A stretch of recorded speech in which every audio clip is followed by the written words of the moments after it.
বেশ কয়েক বছর ধরে মিডিয়া থেকে দূরেই রয়েছেন ঢাকাই সিনেমার এক সময়ের জনপ্রিয় নায়িকা সাদিকা পারভীন পপি। সম্প্রতি এই অভিনেত্রীর বিরুদ্ধে জমি দখলের চেষ্টার অভিযোগ উঠেছে। এ নিয়ে তার বিরুদ্ধে থানায় জিডি করেছেন নায়িকার বোন ফিরোজা পারভীন। সোমবার ৩রা ফেব্রুয়ারি খুলনার সোনাডাঙ্গা মডেল থানায় জিডি করা হয়। জিডির সূত্র ধরে জানা যায়, পৈতৃক জমি দখল নেওয়ার জন্য স্বামী আদনান উদ্দিন কামাল, কল্লোল মজুমদার, শিপন সহ সোমবার বেলা ১২টা ৩০ মিনিটের দিকে সোনাডাঙ্গা থানাধীন শিববাড়ি ভাড়াটিয়া বাড়ির সামনে হাজির হন। বাধা দিলে এক পর্যায়ে ফিরোজা পারভীন সহ সবাইকে হুমকি দেন পপি ও তার স্বামী।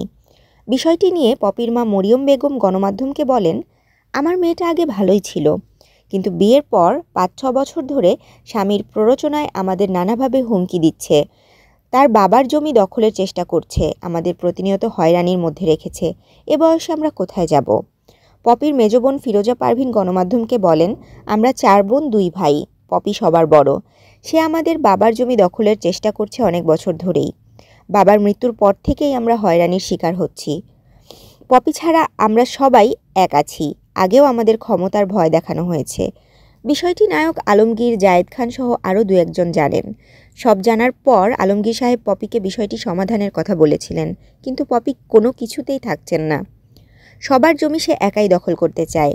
তিনি আরও বলেন, স্বামীসহ পপি খুলনায় অবস্থান করছেন। আমাদের হত্যার হুমকিও দেওয়া হয়েছে। আমরা এর সঠিক বিচার চাই।